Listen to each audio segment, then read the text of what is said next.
ხალხურია. ოზურგეთში იმიტომ რომ ჩემი მისამართია, სადაც ვარ. შეგვეთილში ჩემი მისამართია ნათანები და მისამართის შესაძლოა მიეცით ხმა. რის სასარგებლოდ თუ რისთვის? დიახ, რის სასარგებლოდ. რა შეცვლის ეს არჩევნები თქვენ რამოდინა? ეს არჩევნები პრინციპულად გარდამტეხი ვერ იქნება, რა თქმა უნდა. ეს არის გაგრძელება იმ პოლიტიკის, რომელიც ჩემი პოლიტიკიდან მოსვლის შემდგომ დაიწყო, რომ საქართველოში ჭეშმარიტი და არამოჩვენებითი დემოკრატია ინერგება. ეს პროცესი გრძელდება, მე ვფიქრობ, საკმაოდ წარმატებულად. ეს არჩევნებიც იქნება სამტკიცე ამის, ისევე როგორც წინა არჩევნები.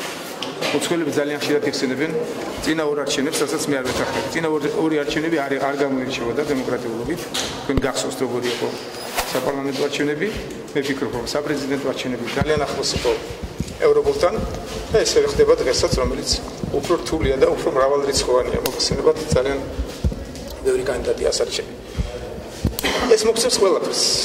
აი აქედან იწყება ის ძირითადი პრობლემა, რასაც მე სოციოლოგებს შევხვდი ეს მეგობრულად, არაფორმალურად და ძირითადი პრობლემა დღევანდელი მთავრობის გამოკვეთა, რომ არის უმუშევრობა. ეს არის ყველაზე დიდი, თქვათ, შეცდომა თუ თქვენ ხელისუფლებას ამას. მე რა თქმა უნდა არ ვეთანხმები, ხელისუფლება უნდა შექმნას პირობები იმისთვის, რომ შეიქმნას სამუშაო ადგილები. სამუშაო ადგილები ბიზნესმა უნდა შექმნას და ბიზნესმა უნდა დაასაქმოს. ძირითადად ხალხი და ყველაფერი ამისთვის ხელისუფლებამ სახელმწიფომ უნდა შექმნას პირობები. ამ პირობების შექმნა იწყება ზუსტად რომ დღევანდელი დღეიდან და მსგავსი დღეებით, რომ ჩვენ უნდა მოვახერხოთ და კონკურენტუნარიანი გარემო შევქმნათ, ყველას მისცეთ თარაბარი პირობები და ყველას უნდა კონდეს ერთნაირი შესაძლებლობები იმისა, რომ ხალხმა გააკეთოს არჩევანი. მე ვფიქრობ, რომ ეს ძალიან ახლოს არის ყველაზე მაღალ სტანდარტებთან, რაც ხდება დღეს. აი დღევანდელი დღეით გადაწყდება და იწყება, აქედან იწყება სწორედ რომ იმ ძირითადი პრობლემის გადაჭრა უნდა მოხდეს სწორედ რომ აი აქედან არჩევნები უნდა ჩატარდეს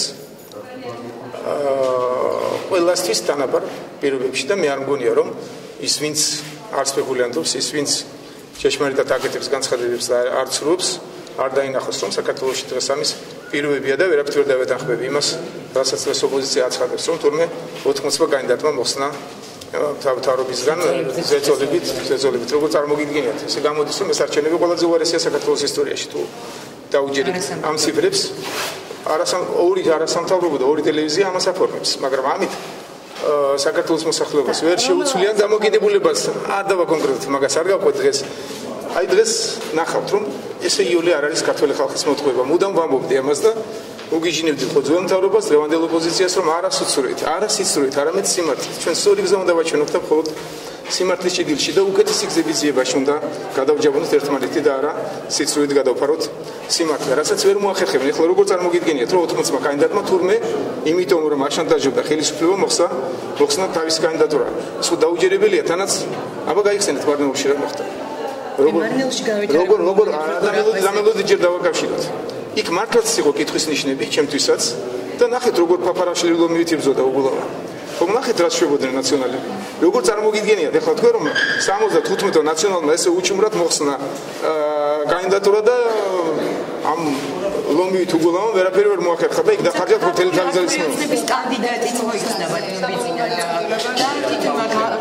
ეხლა მე არ ჩავყვეთ ამას არ ჩავყვეთ მოკლე ინტერვიუ გავაკეთოთ დღეს რომ იქ არის კითხვის ნიშნები პრინციპში დაწყებული იმიდან როდესაც ახსნიდნენ ნაციონალური მოძრაობის და აპირებდნენ შემდეგ სასამართლომ მადლობა ღმერთს რომ დამოუკიდებლობა კიდევ ერთხელ აჩვენა მეც მქონდა იქ შეკითხვები არ დაგიმალავთ მეც არ მქონდა დიდი კმაყოფილება მე მგონი ყველაფერი დაალაგდა აი ესეა სახელმწიფო არსად არაფერი არ ხდება შეცდომების გარეშე არ არსებობს ხელისუფლება და არ არსებობს თავრობა რომელსაც შეცდომები არ მოსდის არ უნდა მოსდიოდეს დიდი შეცდომები და ეს არ უნდა იყოს კატასტროფული საზოგადოების განვითარებისთვის პოლიციაბჭოს მხარდაჭერის ხომ არის ესეთი წვრილი მართლი პრინციპში მაგრამ თქვენთვის როგორია როგორც მოქალაქის და აი ამ გადასახედიდან აგრძელებს დღესაც პოლიციაბჭომ მოხსნა, თუმცა კანდიდატმა გააპროტესტეს და გააგრძელა. ეს დისციპლინა აგლია ქართულ მოცნებას, აგლია დისციპლინა, აგლია შტაბის დისციპლინა და ესე შემდგომ თუმცა ეს არის დემოკრატიულობა, მე თუ მკითხავთ, რომ არ მოისურვა ეს გადაწყვიტა თქვა შტაბმა, გადაწყვიტა საბჭომ, როგორც მე ვიცი, მაგრამ არ დაეთანხმა ეს პიროვნები, ეს დემოკრატიულობა, ესეც ნორმალურია, ესეც მაჩვენებელია თუ გნებავთ იმის, რომ ჩვენს ქვეყანაში ჭეშმარიტი დემოკრატია.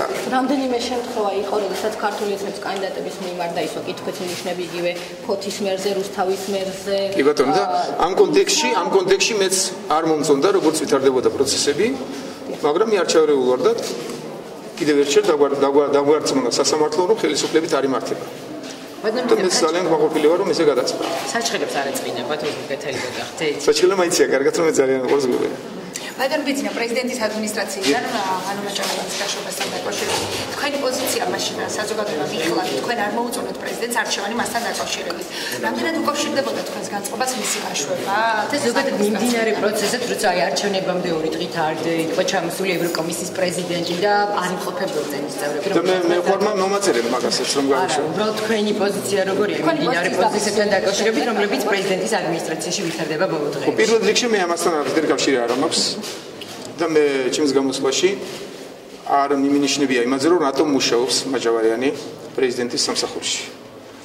მე თვლიდი და ეხლაც შემიძლია გავემეორო იგივე რომ ის არ უნდა ყოფილიყო ფავორიტი უბრალოდ პოლიტკორექტულობას არ ხვევდა. მეტი არაფერი, თუმცა ეს ყველაფერი შესაძლებელი იყო, მე ჩემი აზრი გამოვთქვი და სულაც არ მინდა რომ ის რაც როგორც მოხდა და განვითარდა, ვინმე მიფიქროს და მე მომაწეროს. ახსოვს რომ მარგველაშვილი ministri იყო ისევ განათლების, როდესაც მკითხა მან მაჯავარიანზე თუ შეიძლება რომ ის სამინისტროში დაესაქმებინა და მე თანხმობა მივეცი, ძალიან კარგად მახსოვს. ამ შემთხვევაშიც არც ერთ შემთხვევაში ეს ჩემთან არ უნდა დაკავშირდეს. ეს არის მათი ურთიერთობა.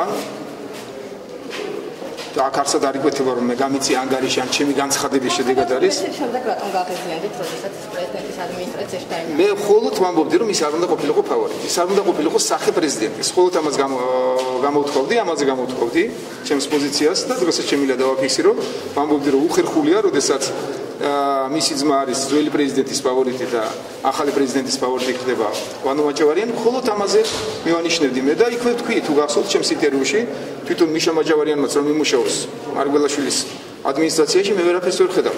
ჩვენ ყველა ერთი ქვეყნის მოქალაქეები ვართ და ეს დისკრიმინაცია არ უნდა არსებობდეს, მაგრამ პოლიტკორექტულობაზე მივანიშნებდი მხოლოდ რომ ერთი ძმა თქვა ფავორიტია წინა ხელისუფლების და მეორე ახალი პრეზიდენტის, ძველი პრეზიდენტის და ახალი პრეზიდენტის, ნუ ეს გარკვეულ კითხვებს წარმოუშვებდა და ამაზე გავაკეთე რეაქცია და ეს ხელშეკრულებასთან დაკავშირებით ატეხილი მე მგონი ახალ გვინდა ესეც იმას რომ გავყვებით მაგას რა მნიშვნელობა აქვს ავარია რომ ჩვენ ევროპულ არჩევნებს ვატარებთ ისიც არ არის რომ იცოდეთ თავარი რომ ჩვენ ევროკავშირის წევრი გავხდებით და გავხდებით აუცილებლად თავარია რომ ჩვენ ევროპული ღირებულებებით უნდა ვიცხოვროთ ჩვენ უნდა შევქმნათ ის პირობები რაც აქვს ევროპელებს ძველი ევროპელი სახელმწიფოების ფედერალობაში ჩვენ უნდა მოვახერხოთ რომ ისევე ღირსეულად იცხოვრონ ჩვენთან ჩვენს სამშობლოში ადამიანებმა აი ეს არის ჩვენთვის თავარი და აუცილებლად ამას ყველაფერს მოვახერხებთ.